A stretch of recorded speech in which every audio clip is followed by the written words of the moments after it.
the another edition of the Board Watch, and actually this will be the final edition, and we'll talk about that in a moment.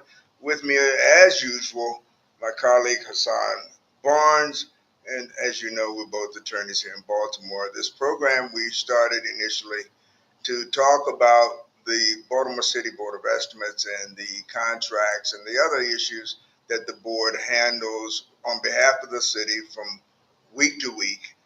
The Board of Estimates is the financial manager, if you will, for all fiscal matters relating to the city. Today, we're going to be talking, however, about Trump and tariffs, which is a very hot topic. But again, we encourage you to go to your computer, look up Board of Estimates. It's under the Baltimore City Comptroller site, and you will find there a menu option which will take you to the agenda for the upcoming board meeting, which is next Wednesday, April the 16th, I believe it is, the day after tax day. And you will see, once you open it up, all the matters that the board will consider on that day. And as I said earlier, this is going to be the final episode of the Board Watch because, quite frankly, what we've discovered is we cannot confine our comments and remarks simply to the Board of Estimates of Baltimore City because there's so many things operating outside the city that impact on what we see in the city. So beginning the next broadcast you see from Hassan and I will be a program called Money, Power, and Politics. Enough is enough. Money, power, and politics, enough is enough. And if all goes well from a technology point of view, if we're able to figure out on a continuous basis how to operate all this equipment, and with the new producer that we have, hopefully you'll see that program beginning next Friday, same hour, 10 o'clock. But if not, the Friday afterwards. We want to make sure that we get it done as properly as possible. Hassan, what do you have this Well, I week? would say you say we can't limit it to Baltimore City. We have not limited the Baltimore City. Most of our episodes have been much more broad and free building. So we're hoping to give more information. We may change the name, but the actual what we do here won't change. It's important for us to focus on finance and business and things like the Board of Estimates in Baltimore City, but also things like what's going on in California, what's going on in Alabama, and what's going on in D.C. Our community is broad and wide. We want to be able to address all issues that we have. So I want to start it off, and everyone out there is well aware of tariffs. I think a year ago, no one knew what a tariff was. You never heard of a tariff. Now tariffs are talked about every day. President Trump and his administration had Liberation Day. I think it was April 25th was Liberation Day. They were liberating us from, I'm not sure what, actually. They said Liberation Day. It wasn't sure how we've been liberated. But that was the day when he announced tariffs writ large. He wanted to tariff the whole world.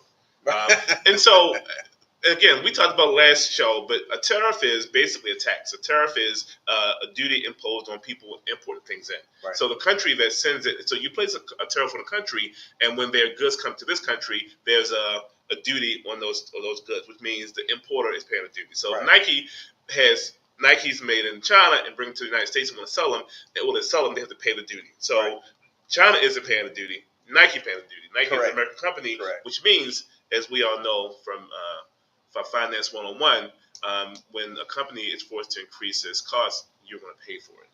They're not going to eat those costs you're paying for. So a tariff actually is going to result in higher costs for American consumers. If you buy the product, that's right. If you buy the product. Or don't buy the product and have nothing. So, I mean, the reality is we're not known to sit back and not consume. The big part of our economy is consumption. I mean, we are a consumption economy. That's why people want to come here. Companies want to come here to sell their wares because we buy things. So the goal was a tariff. I think he had a 10% flat tariff, and then he went on the tariff spree. I'm like a shopping spree. You get a tariff, and you get a tariff, and you get a tariff, and he wanted to tariff the whole world, primarily China. I mean, his view is the Chinese have been playing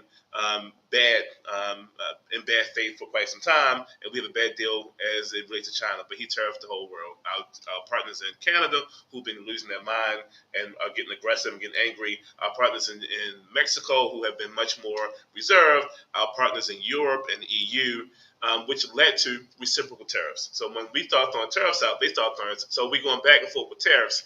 Ultimately, we had a phone call. You said, "Oh, Trump changed his mind." I'm like, no, he didn't. He didn't change his mind. Ultimately, he changed his mind. I want to discuss that more. He came out and said, "Okay, I'm going to put a 90-day hold on tariffs." In my view, someone called. He got a phone call from somebody in the middle of the night and said, "Hey, not President Trump. Hey, Donald, let's talk for a second. I lost $5 billion. We got to figure this out." And he came back and he walked back his tariffs. Some of the indication was the bond market. The bond market was starting to fail, and people assumed that's why he pulled back the tariffs. The bond market started to fail. People like Jamie Dimon went on TV saying we headed toward recession, and overnight he came back with a reversal on tariffs for everyone but China. But as far as the bond market, what do you think in terms of tariffs, and why do you think he walked back some of his initial bluster? Well, I want to go back and look at how he's tried to sell the issue of tariffs to the American people. He's tried to sell it. He says these other countries have taken advantage of.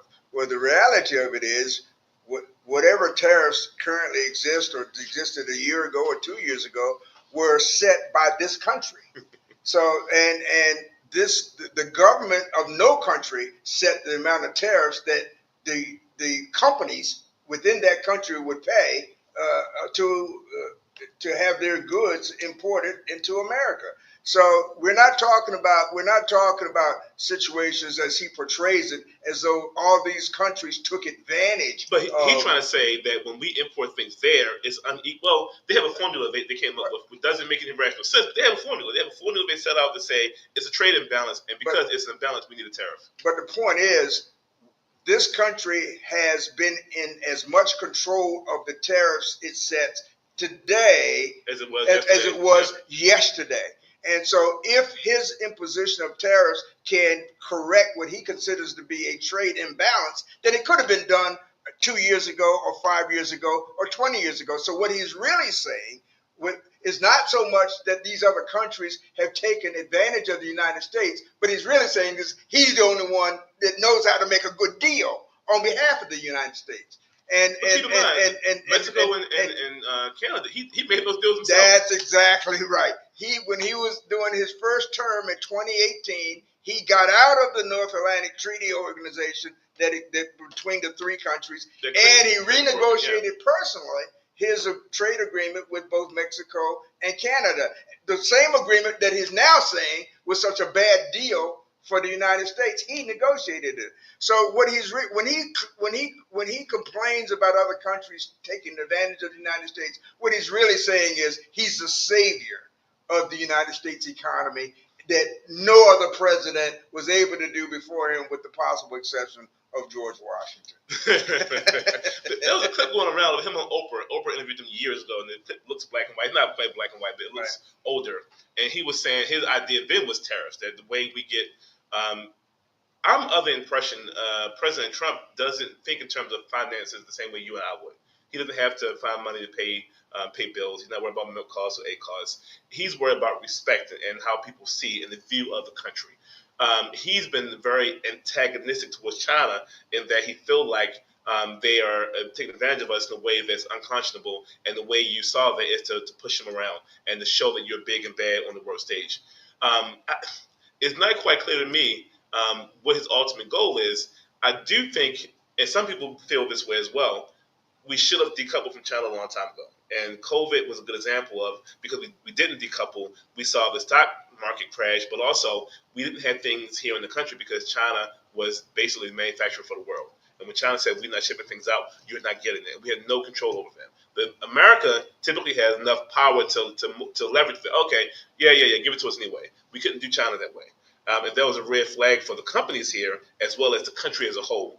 We are coupled to them economically. They hold a lot of our bonds, more than they should, more than we should have allowed to happen. They're owning American companies, and they're pushing along the global stage. And the reality is, it's reciprocal.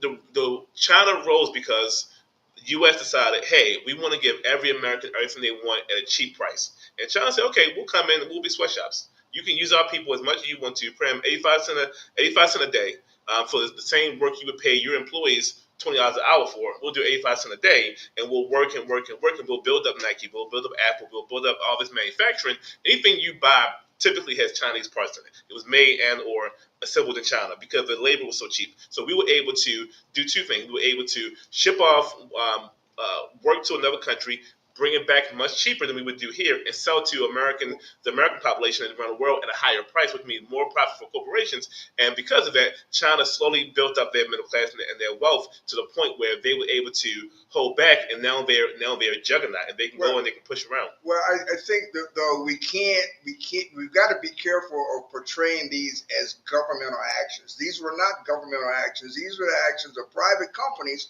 seeking to increase their own profits. The Chinese didn't come here and put a gun at the head of the owner of any American company and say, "Come here and use our labor." They didn't put a gun at the head of Apple and say, "Come here and use our labor." Apple and the other companies that came to China to use the Chinese resources, whether it be labor or raw materials or whatever, did that to increase their profit. Those were voluntary actions, not actions required or imposed upon those companies by any foreign government or any outside influence. It was strictly the profit motive that did that. And we also have to keep in mind that today the economies of the world are so interrelated that you can't really identify. It's very difficult to identify what is an American company or an American product. For example, Anheuser-Busch is not an American company. Neither is Lidl or Aldi Food. None of them are American companies. And so the idea that you can segregate and say this will benefit an American company more than it will a non-American company, you really can't do that. Because many of the companies that are still trading and appear to be American are in fact owned by companies or governments even from around the world. And that's one of the issues they have. Certainly the Trump administration is aware of that, and different governments have sought to limit foreign, and they do from TikTok is a good example of that. They do from time to time say, the line is right here. We're not letting you buy this company. Why? Because we said so. It's too important for the American economy for you to buy Germany or for you to buy China or for you to buy Russia. And TikTok is a great example. They have forced them to sell because it's a Chinese company, and they feel that it's too much control and power that China may have over TikTok. In which I'm under no illusions. If you're a Chinese company, China has control over you. When China told Jack Ma, "Come on, have a seat. You'll be taken off the board for a while," no one said a word. China do what they want to. People see America and China like two world powers. The reality is, we're democracy, however flawed we may be, and they are authoritarian to a level that we can never consider. I don't know how much of a democracy we see in Trump's executive orders. I mean, part of the executive order, he issued an executive order on January 20th, for example, that ordered all government contractors, and the largest in the world are all government contractors in the sense that they have contracts with the U.S. government. He ordered all those contracts to eliminate DEI from their business policies and procedures, meaning they can no longer select subcontractors based upon race or so-called DEI. But he did that by executive order. That seems to me to be just as authoritarian as we might see anything happening in China. So we might be talking about a difference without a distinction. But also, let's talk about his flip-flopping on this whole tariff thing. It's not flip-flopping. Someone called him and said, "Hey, cut it out." I don't know if anybody called him, but I do know that there were people who knew that. I believe that there are people who knew that he was going to change his mind. And when the bottom fell out of the stock market, they went in like bottom fishermen as they are, bought cheap, knowing that 2 days later he was going to change his mind and the value was going to go through the roof.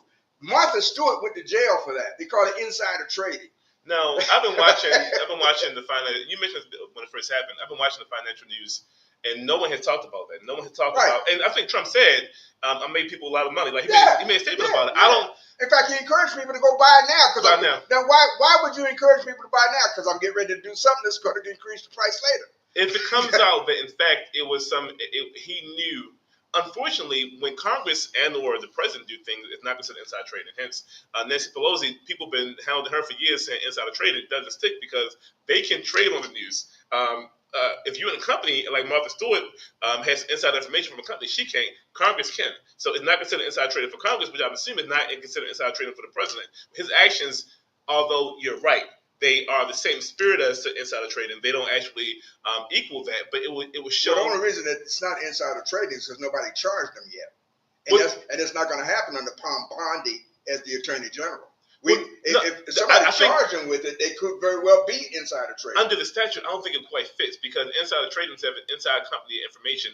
Trump is certainly outside the company. His actions will reverberate through the economic sphere, but it's not. If you're in Apple and you know we have a new product that's going to change the world and no one knows it exists, it won't be released to the public for another 6 months. And you go and buy it cheap, and then when it changes, you tell your wife at home, and she go in and buy it real cheap, and then she get a bunch of money. That's insider trading. If you're not inside, well, I think you may be right legally. I don't know, but I suspect that your definition of insider trading is far too narrow. I think if you're in a position by saying something or doing something that's going to affect the market price of a significant portion of the economy, and you tell somebody in advance what you're going to do, and they're using that information that nobody else has access to, or very few have access to change their position in a way where they personally benefit financially, and then you take the action that allows them to benefit, I think that's insider trading. And I think that most people who think about it would consider it so. Now, it's never going to happen while Trump's president, because Trump's, as Pam Bondi says, who's the head of the Attorney General, these are Trump's lawyers. Not she says, everybody. In fact, if you look at what happened, she walked into the 7th floor of some government, I forget the office building, and she went in, and someone still had the picture of Joe Biden and Kamala Harris on the wall, and now their office now somewhere in the hinterland. They've been said, or the poor attorney who appeared before the judge to try to explain whether these airplanes carrying Venezuelan so-called terrorists, whether who gave the order that they not turn around, and he says he really doesn't know, and nobody told him. He's been put on indefinite administrative leave because he didn't vigorously defend the president. So it seems to me that what Trump cares about most is people bow down. Like he said to a group of Republican people a few days ago in a conference, the whole world's coming to kiss his ass. Those are his words, not mine. He says everybody's going to come, and that's all he cares about. He wants everybody to kiss his ass. And he doesn't care who he hurts to get that in the price. He doesn't care what effect it has. He doesn't pay his bills anyway. You're talking about somebody that's been filed bankruptcy 4 times.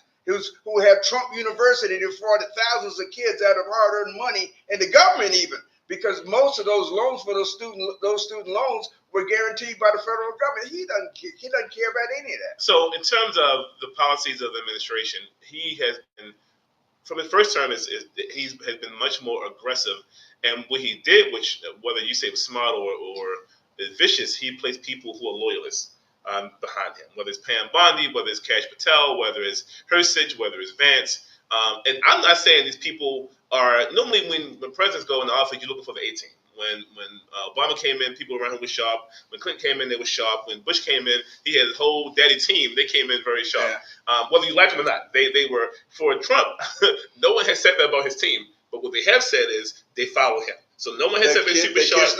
No one said they're super sharp. No one said they're smarter people in the room. No one said they're the best lawyers. They said the opposite. But what they will say is, if Trump says jump, they're already jumping. Right. They asked how high, they in the ceiling. Right. So, and that's been a departure from how we normally do things. I will say this, in my view, and certainly people may differ with me on this, I think Congress has been sleeping at the wheel. I mean, he's done things, and Congress has basically held their hands like, well, we don't know what we're going to do. He's done orders, and they have pushed back. They haven't pushed back at all. In my mind, I don't know how. Isn't that because, at least in both houses, the House, the House of Representatives and the Senate, isn't that because the Republicans outnumber Democrats? That part shouldn't matter. So Congress as a body is an equal part of the government. You can't cede your authority to another party. So even if you're saying Trump is our guy, or you want tariffs, we'll do it over here because this is our duty. Tell me what you want. We'll figure out how to make it work. We're not ceding authority to. Once you cede authority, you don't get it back.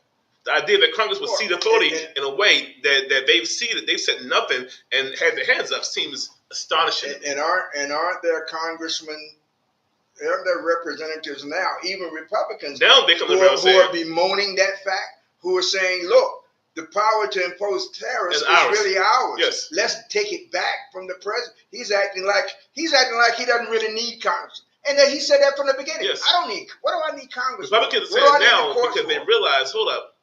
We've been in session. We're not doing nothing. He's doing everything by himself. That ain't how it's supposed to work. They're late to the party. We saw it when it first started, but they're like, oh, let him run. No, that was a mistake. You're ceding your power to him. And I'll say this, and people have different ideas about this. Trump is not a conservative. He's not a Republican. His party identification is Republican. How he acts and practices isn't Republican. He's not fiscally conservative. Although they have Doge and they're saying they're cutting jobs, nothing about anything he's done has been conservative fiscally. While they're cutting jobs, they're giving more contracts to Elon Musk and other people. That's way beyond what they could be saving for American citizens. So I was talking to someone recently. I was asking about different parts of the country. I've asked everybody I talked to about this and how people see things. In the East Coast, people see things differently. Federal employees all through the East Coast, whether D.C., Virginia, Maryland, Delaware, even up through New York. And so they have a different view on it. When you go through the Midwest, they view things differently. They don't have as many government installations. They don't have as many government employees. And they see things as, oh, they're cutting waste and we'll get more money back. Now, whether money come back to them is a different story. They perceive it differently. The news they watch isn't CNBC. The news they watch isn't any of the other liberal or quasi-liberal channels. They watch Fox News primarily, and they have one view and one message. They don't see the idea that we're firing people who aren't really fired because they're coming back and they're suing. We get rid of people who we shouldn't get rid of. All they see is, oh, they're going to find some savings and we're going to be beneficial. Trump isn't fiscally responsible enough to make it make sense. And going after and people also don't realize when you hire and you put the Department of Education or Department of FDA in a town and you hire people, that's a development project. You're giving economic support to the community. You're hiring people, and typically federal employees make higher wages than their state counterparts. So you have higher wage employees who are working for the government to bring funds into your town. You can develop your infrastructure based on those employees. A good example of that in Maryland is PG County. It developed because a lot of employees work for the federal government, and as a result, they have higher incomes. So you have two-parent households making $230, $240 a year. That's more than 3 times the national average of income in the country. They can buy houses, which means they can pay tax base, which means they can buy cars, which means they can support the economy. When you pull back and say, we have fewer employees, we'll get our money to a private corporation, their goal is to have profit for their shareholders, not to have money going into people's pockets to pay bills throughout the community. It's an inverse situation where I don't think people in most of the country recognize until we start seeing more people get laid off and get fired and they can't buy things. Well, I think we're saying that. I mean, it's not just in Prince George's County. Frederick County is home to a greater. I mean, I think it's 5.9% of the Maryland workforce did work for the federal government. And the fact of the matter is that Doge or Dodge or whatever you want to call it, I call it Elon Musk and his Musketeers. Eliminating waste and fraud is just illusory. That's not the goal. Because first of all, how do you know where waste and fraud is? There's no when you go across the board, like the Department of Veteran Affairs says we're going to cut 10,000 jobs, or the VA says they're going to cut 10,000 jobs. What nobody knows. The reason they do that is not because there's 10,000 jobs that have been found to be the result of fraud and waste. It's just because somebody decided that there's an amount of money that we want to take from each agency. We've seen no report saying here's waste and here's fraud. We have seen no report saying that. But you can give anecdotal evidence. You can say, okay, they bought a toilet seat that cost $1 million. Who would pay $1 million for a toilet seat? So that's obviously waste and fraud. Of course, there are examples. There are anecdotal examples of that, but that has nothing to do with firing 10,000 people or 20,000 people here, or shutting down the whole federal agency like the Department of Education and shifting the responsibility for the program that impacts minority students even more for Pell Grants and those things, shifting it to the SBA that has no personnel to handle that whatsoever. There are people who believe that big government is a problem.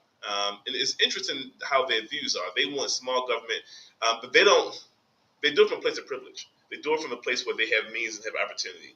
Big government and government in general is for the people. Right. Government goal is to support the community at large. By saying give it to government and have private companies figure things out, you're asking for exploitation. Right. You're asking, you want to return to the days before, for example, 1938, when you had the Fair Labor Standards Act passed that provide the first established a minimum wage. You're asking for before 1947, when you had the Taft-Hartley Act passed that allowed for unionization, collective bargaining, and collective protected concerted activity on the part of employees. You're asking before the establishment of Social Security. You're asking for a time when, if make it, take it, the survival of the fittest, law of the jungle. Well, that doesn't work in a society that's supposed to be a republic of a democracy. That doesn't work for a government, where a country that's supposed to be based on e pluribus unum, one for all and all for one. That doesn't work that way. First of all, you said that. Say it again for our audience. E pluribus unum. He's talking Latin. One for all. He's talking Latin, guys. Yeah. Which means no one actually follows that, right?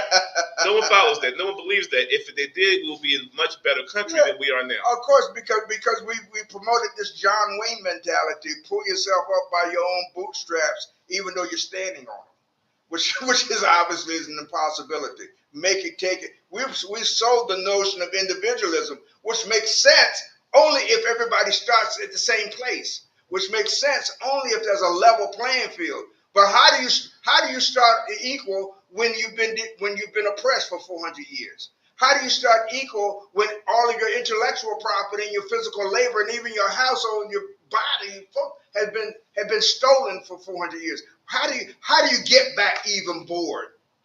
How do you do that? And that's the issue that's facing black people in particular, but that's also an issue facing the world generally.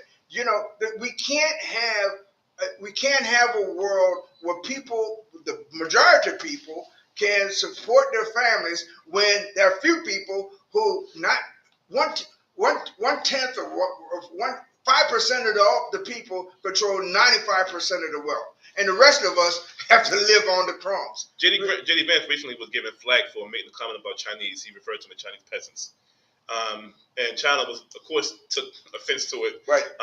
And it goes to the point you're making. Whether Chinese peasants or formerly we talk about serfs in Europe or in America, the slaves or indentured servants, the more we see these tariffs and how it goes forward, the idea is going to be more and more the have and have-nots. We've only gotten more drastic in the have and have-nots. Right. People in this country have tremendous extreme wealth, and people still live in poverty in the same place. Right. No, it looks different here. Poverty here looks different in some places in the world. People say, well, not really poverty.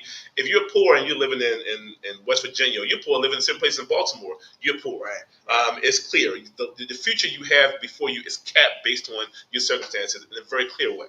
Academically, health-wise. I mean, people here who are poor suffer and live and have worse health outcomes because they're poor. Right. We can track all kind of metrics based on poverty and based on income.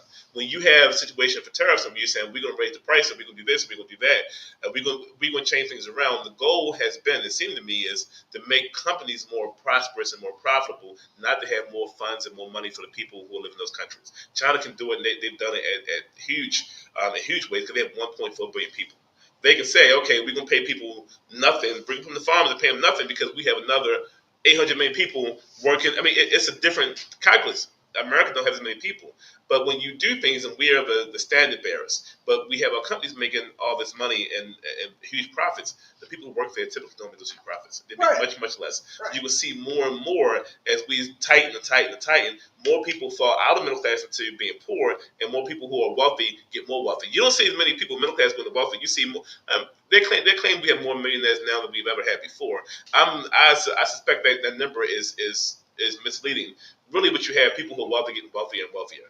And really, when you talk about the middle class, the so-called middle class for generations existed because of gimmickry.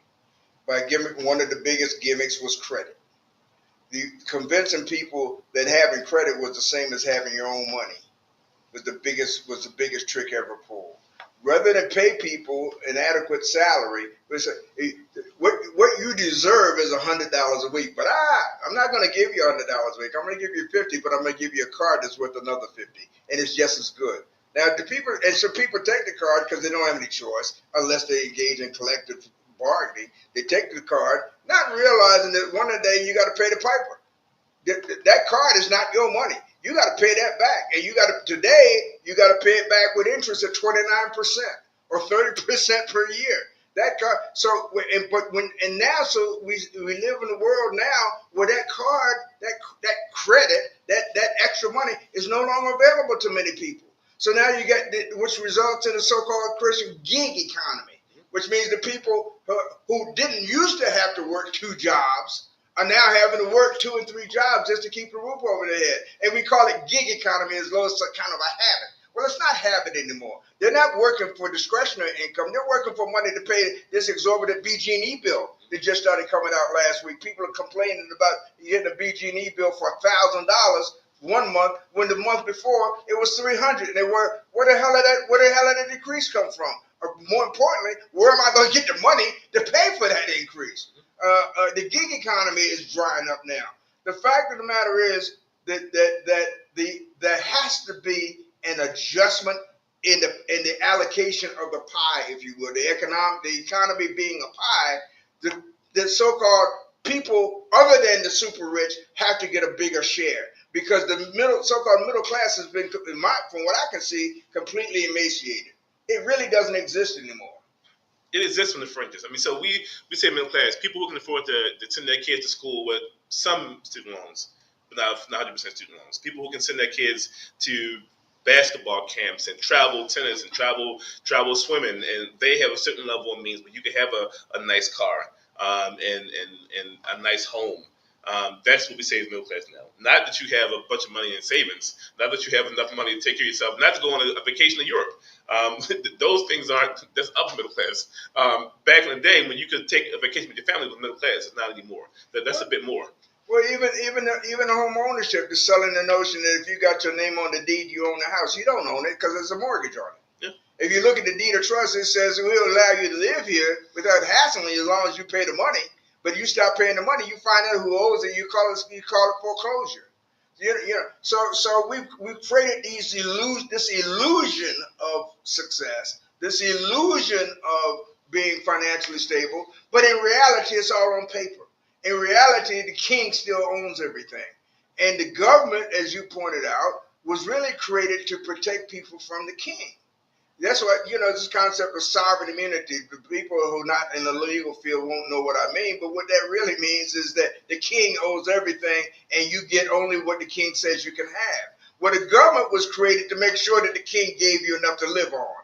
So what happens when the king takes over control of the government and requires complete, absolute, unequivocal, and continuous loyalty only to the king, which is describes, unless you don't know what I'm talking about, it's called Donald J. Trump.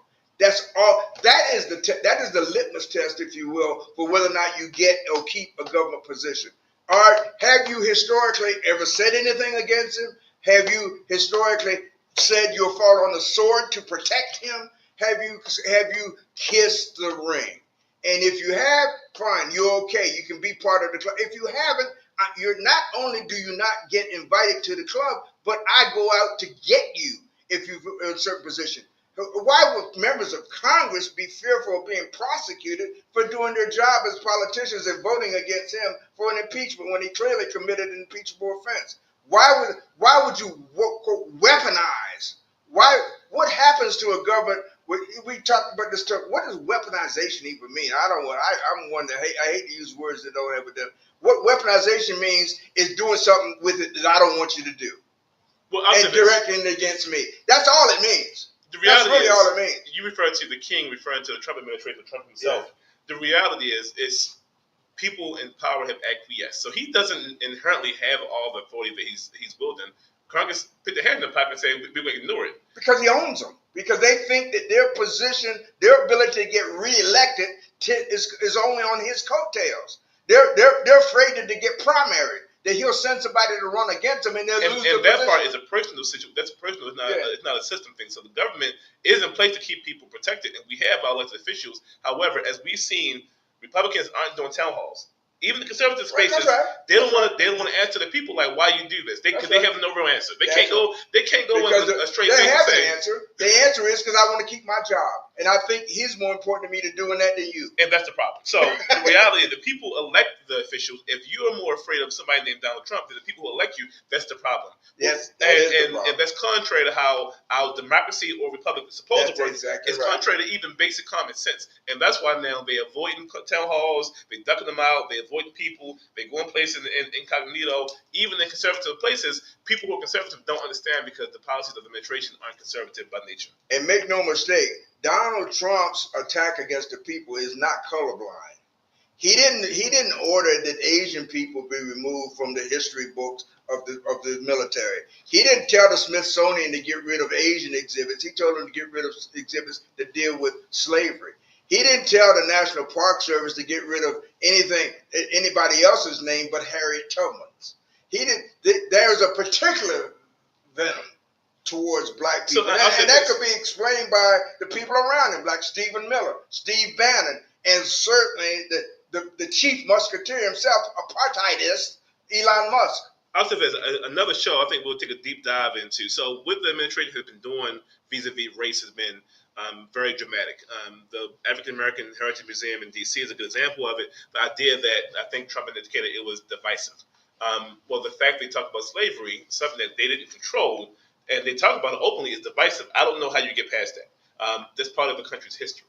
It wasn't something that the blacks did. It wasn't something that was only the white majority enslaved Africans, black Africans, and brought them to the country and used their labor to build the country for a couple hundred years. And after slavery, they had Jim Crow. And after it's a litany of things, none of which was done by black folks. When we say we want to ignore it, we can't talk about it. It's divisive. It's not divisive. It's historical. It's divisive because I don't like it, but I don't want it. And right now I'm the one paying the piper, so I'm calling the tune. Even the idea that they reached out to universities saying, if you don't get rid of DEI in your university, we're going to stop funding you. And universities are kowtowing and bending the knee is an issue. How about the law firms? Even law firms. Law firms are even worse. But law firms don't pretend to be anything other than corporate ventures. It has to be lawyers doing it, but there's corporate ventures for money. Yeah. University ideals are supposed to be much more magnanimous, much more. Right. But they fall in school ever since Bill Ackman went on his campaign to get rid of the deans of Harvard, Columbia, right, and with Stanford or MIT. I think it was MIT, yeah, and he was successful by and large. Ever since then, it's been open. Oh, we can do that. We didn't know that was a thing. We can just make a call and they'll fire people because we said so. They'll do what we tell them to do. That's a huge problem that we have, and no one talked about it any real way. And I think we should, at one show, we'll talk more about it because there are things going on that most Americans aren't seeing because all they see is tariffs and all they see is losing jobs. They don't see there's a concerted effort to break down the black middle class and the black community in a way unprecedented. And we'll see the results fairly soon. Even the government employees, keep in mind, a good portion of government employees in this part of the country are black. Yeah. The black middle class is made up of government employees. And we're going to see more and more of them lose their jobs if they won't find other jobs. And what we're going to see more and more of is money, power, and politics. We are. This is just a smidgen, a taste of the kind of discussion that we're going to be having over the next weeks and months and so forth. Hopefully there'll be people watching, and hopefully we'll be giving information that people can use in their day-to-day lives, at least to think about, yeah, if not to act upon. In the meantime, Hassan, we unfortunately have to cut short today's show. This is the final episode of the Board Watch, but don't think it's the final time. It's the last time we'll be talking about Baltimore City and Baltimore City politics, and particularly Baltimore City fiscal policies, as evidenced by the actions taken by the Baltimore City Board of Estimates. Mm-hmm. But until then, we say to our audience, it's been good for the last few weeks or so. We wish we hadn't had so many technological issues, and we wish we were able to broadcast this on more platforms so more of you would know about it, and hopefully more of you will watch it. But we're doing what we can to make sure that money, power, and politics, enough is enough, is something that you do watch and learn from and enjoy. Thank you. See you next time. All right, guys. See you next week.